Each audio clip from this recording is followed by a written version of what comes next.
going to watch this Jamie Oliver Chef's Table episode, see what it's all about. I might have some thoughts. Netflix have just released some episodes of their series, The Chef's Table. This is the Chef's Table Legends. If you've not caught Chef's Table, it's a very high gloss, fairly pompous look at chefs and cooking. Really beautiful if you want to look at that Michelin-starred world of the present day. They've had numerous series, numerous episodes. They're a really interesting watch if you're interested in absolutely top-end food being prepared in restaurants today. But this new series is more people profiles, and I'm particularly interested in the one about Jamie Oliver. Me and Dad had a plan. Plan was to get another pub. I thought, I'm going to go to London for 3 years, learn as much as possible, and come back and run this beautiful pub. So we've got stuff to talk about straight away. There's a kind of subtle manipulation of the truth there. Not a lie, just... most people know that Jamie Oliver grew up in a pub. His dad owned the Cricketers in Clavering, or Saffron Walden, the very top end of Essex, the same county where I'm from. And that's where Jamie probably got his love of food. He was called on to do lunch service, breakfast service, basically free labour for his dad. I visited there once. Me and my wife stayed there overnight. They've got some little chalets over the road and we could stay. Had a really, really good dinner, a lovely breakfast. Really, really tasty, really enjoyed it. And it's a beautiful little pub, but his dad no longer owns it. His dad retired a few years back and sold the pub on. I'm not quite sure who runs it now. They showed you there the Axe and Compasses, and that's still in Essex. It's not round the corner. It's about half an hour's drive away. It's in Dunmow. I've not been to it. I've just looked it up. It's a beautiful pub, but it kind of implies this is his dad's pub that he was going to take over. It's not the case at all. Let's carry on. Jamie Oliver. Jamie Oliver. Jamie Oliver. Jamie Oliver. I just started thinking, how do I... You can see his books there, translated into a wide range of languages. I think he's the best-selling non-fiction author, definitely in the UK. Don't know about the world, but certainly he sold a lot of books, and he comes out with roughly one book a year, which is quite a heavy going. I have actually reviewed all of his books. You can see a link to that up here. I'm quite enjoying Koggabog, which I assume is Scandinavian. That's very enjoyable to say. Can it be more than just culinary enthusiasm on a plate? That's London. Let's face it, the British are not great chefs. Whoa, hang on, shots fired. This is where choosing the right footage really says what you're doing. So, a lot to unpack there. Let's find out who said that first of all. You cannot ever underestimate how important that is. So the number 10, as in the governmental policy advisor, says the British can't cook, which is quite a statement. British cuisine took a massive battering in the post-war period. Fish, chips, cup of tea, bad food, worse weather. A huge amount of rationings, being an island and being under rationing in World War II, meant, and that carried way beyond the end of the war, by the way, into the mid-50s. You know, not everything was available, so home cooks were making what they could with what little they had, and cuisine suffered as a result. As they come out of it, then modern convenience takes hold. You've got the combination of the woman of the house being encouraged to also go out and work, as well as convenient TV dinner, ready meal style offerings becoming available for the first time, with refrigeration and freezing becoming sort of commonplace in the 60s through to the 70s. And that created a generation that didn't need to rely on someone being at home each day to do the cooking, do it, you know, from scratch, going to the grocers and the butchers in the morning and then preparing the meal in the day. So therefore things were a bit different, let's say that. To say that, you know, Britain has got no good cooks is just baffling. Makes a good point for the documentary, but I personally don't ascribe to it. I grew up in a house that had good cooking in it, and I know lots of people that had good cooking in it, and I'm talking about the 80s here. Obviously, I'm talking about a pre-Jamie era, just to contrast what she's saying. We didn't get a good reputation abroad. You know, famously, Americans like to take the mickey out of our food and then rip it off and do their own versions. It's totally fine. However, the second part, when she says Jamie comes along and says, let's do things differently, is definitely true. You know, I know a whole generation of cooks who were brought up on Delia Smith, who showed you how to do it. I'd love to talk more about Delia Smith another day, but she, I would say, paved the way so that Jamie could come along and simplify it yet again for the home cook. Chuck a bit of this in and chuck a bit of that in. It's fun. No one had ever thought cooking could be like that. He personified a societal change. Not a bad coup to get Tony Blair for your food documentary, is it? Whatever you think of him, he's obviously not a straightforward ticket to book for your show. Why are they bringing Tony Blair in? Jamie Oliver came to prominence in 1999-2000. The Labour Party of Tony Blair came in 97, and very much the phrase "Cool Britannia" appeared, and that was riding a wave of Britpop and this food culture all coming together. There's some football stuff threaded in there as well. There was a real sense of national pride in the late 90s that Tony Blair was able to capture and be part of the zeitgeist of, and probably take some credit for. But that's why he's there. And also Jamie lobbied the government for various things, which we may touch on. Yeah, so tell them what you're doing, tell them why you're excited about it, and welcome everyone to Cooking Buddies. Go for it. Hi guys, I'm Buddy, and today I'm going to be showing you a super easy and amazing recipe, fillet of fish. If you don't know, this is Buddy Oliver, one of Jamie's 5 children, I think, and is absolutely set to follow his dad into cooking TV. He has his own show on the BBC, set at children's programming, Buddy's Cooking Show or something like that. I've watched it, it's great fun, it's really good. Buddy's a real talent, he's very, very good. I look forward to seeing what he does next. Interesting to see Jamie, and that might have been his wife Jules, I couldn't quite see, holding the camera, both there giving the advice, telling him how to do it. Mackerel has been gutted, and I'm going to be showing you how to do it. Super easy, super simple. When The Naked Chef was born, the general vibe on cooking was for losers. So I had to find ways to get people to join the gang. And part of that was like, what would stop you? My equation is get a tray, chop up fresh fish, creme fraiche instead of white sauce, lemon juice, mustard, herbs, mashed potato on top. Well, that's the Jamie way, right? Take something that people find difficult or challenging or intimidating about cooking and turn it into something much more accessible. We're still allowing you room to manoeuvre. Again, as someone who lived through it, it was really interesting to hear people start to say, I cooked that Jamie Oliver thing. It started to become a phrase, and definitely encouraging particularly young men into the kitchen where they didn't feel like they belonged or welcomed. I've got dyslexia and I never got the right kind of help that I needed. Yeah, so Jamie's talked about this, not for the first few books, maybe 4 or 5 books into his career. He suddenly said, you know, I've never written the books myself. He's dictated everything into what was a big dictaphone back then, and then had it transcribed into a book and polished up by editors, of course. But he's always struggled with his dyslexia, and it took him a while to come out about that. He's made no secret of it now. I wouldn't be surprised if that's a campaign for him coming up. So, as this is Jamie Oliver's Catherine Street restaurant. Of course, he had Jamie's Italian for years, which went under eventually. And whilst I think he's got a few restaurants dotted about as sort of franchise operations, this is now, I would say, not his flagship, but his only restaurant left, Catherine Street, in London. I've not been. If you've been, drop a note in the comments down below and let me know how you found it. Yeah. Look in this right. Yeah. Oh, that'll be Gennaro then. Behind you. Yeah. We use cold water for this one instead of... Really? Yeah. Not tepid? Just tepid. Yeah, I mean, when I say... Why do you not want... What a character. I was living in London and I was working for the Neal Street restaurant, which was owned by a very famous chef called Antonio Carluccio. And his right-hand man was Gennaro Contaldo. Probably not going to touch on it here, but Antonio Carluccio and Gennaro Contaldo, it wasn't all best friends. In his autobiography, Antonio Carluccio talks about how Gennaro really sold him up the creek at one point. Yeah, not a very pleasant story. But Gennaro, bless him, I've had the pleasure of meeting him. What a character, what a lovely guy.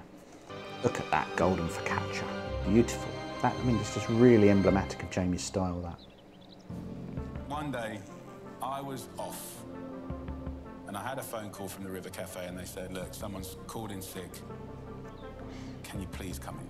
And there's a bloody TV crew there. One polenta with truffles.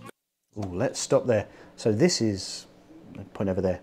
This is Theo Randall, one of the best Anglo-Italian restaurateurs out there, getting his start at the River Cafe, much as Jamie was. Looks a couple of years older than Jamie, but he's an outstanding chef in the London cooking scene, and it just shows what a hotbed the River Cafe was, set on the south bank of the Thames, headed of course by Ruth and Rose, who many people regard as consummate mentors of the 2000s and late 90s London dining scene. They were doing a special for the BBC. What is he here, 22, 23? So gawky, hadn't yet, you know, grown into his body as all of us do. He looks a bit rabbit in the headlights, but bless him, clearly, as you probably know, this is where he's first seen on TV, and the phone never stops ringing from this point on, basically. Beautiful. The sort of hybridised, modernised Italian that River Cafe did so well. It still does. Still No does. oil. We've got the quick and easy chapter. We've got the store cupboard heroes chapter.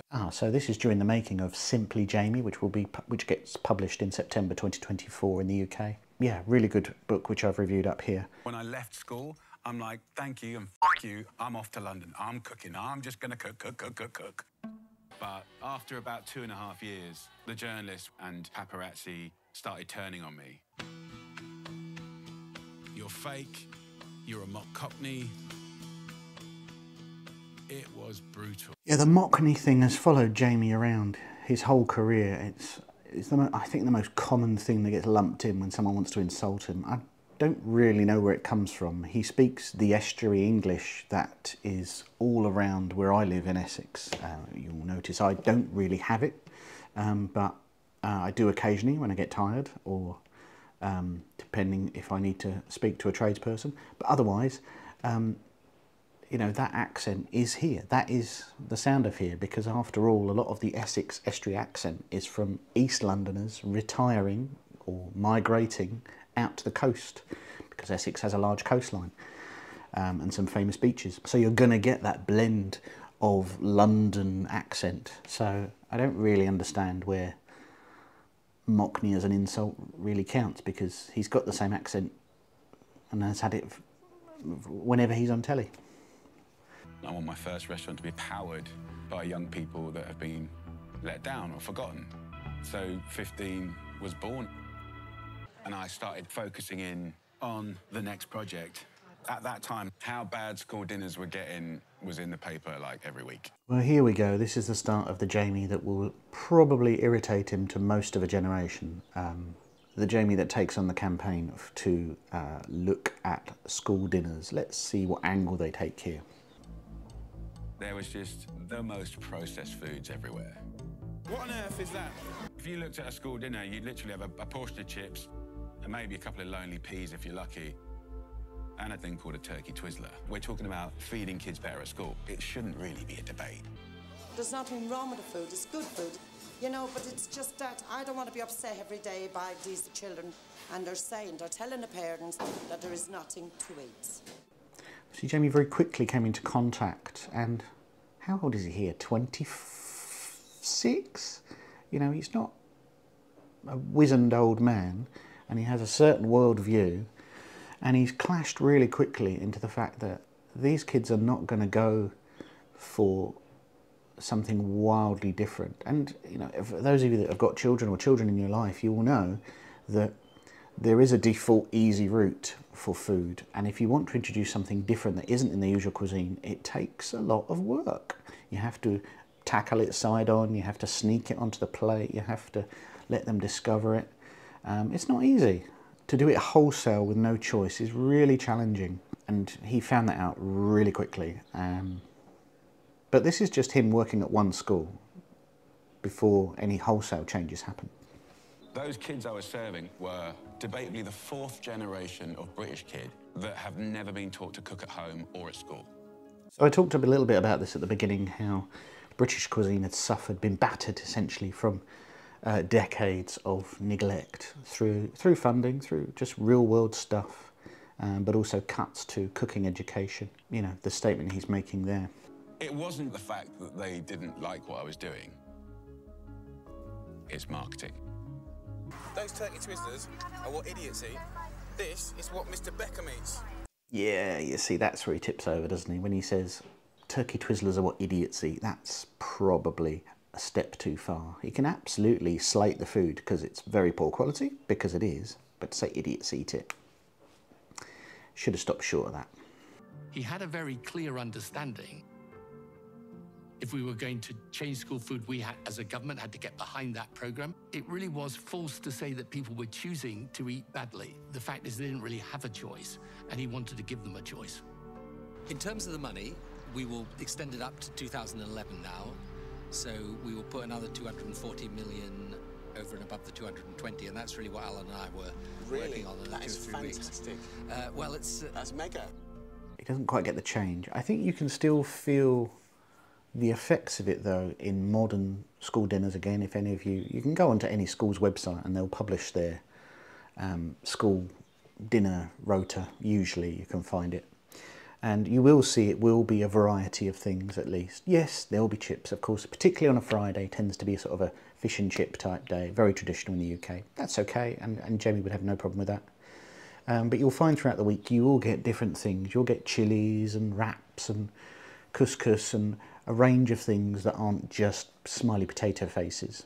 There's a space for processed food. I'm very happy to have processed food in my freezer for those evenings where you just want a bit of comfort. But it shouldn't form every meal. I think the biggest problem was that kids were having this as their lunch and then their dinner as well. And it's about giving choice back. And it blows my mind that people can criticise Jamie for wanting to change that. He's got this platform.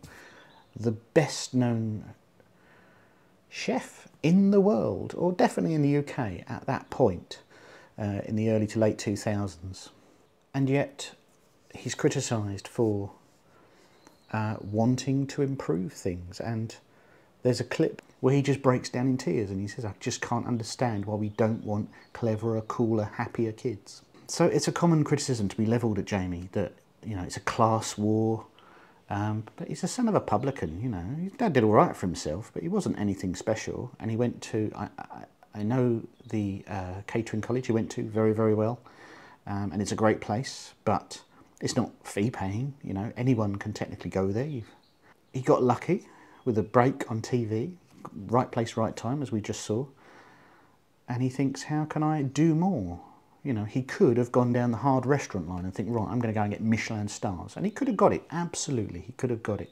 But that's not the arena he wants to play in. He wants to play a different game.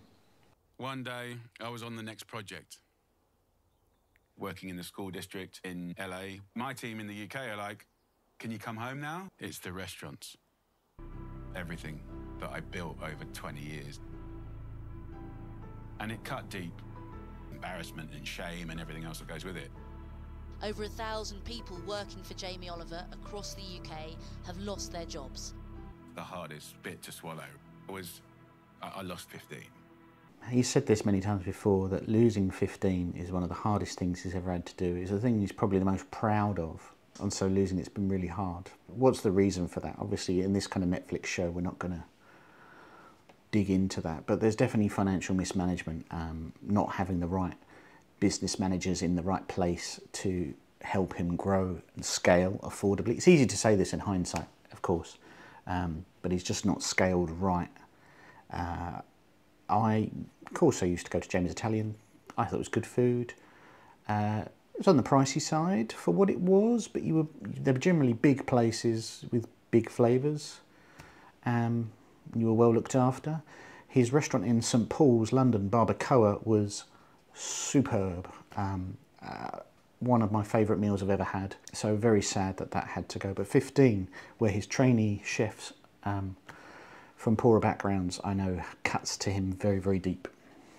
We also can't forget, when talking about the restaurants, that this coincided with the massive financial crash of the late 2000s that affected everything overnight. We lost a lot of chains, not just Jamie's Italian, but many chains in retail and hospitality in weeks.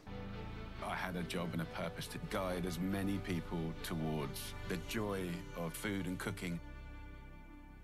The drumming's a bit pretentious now. My voice, our voice, can make positive change.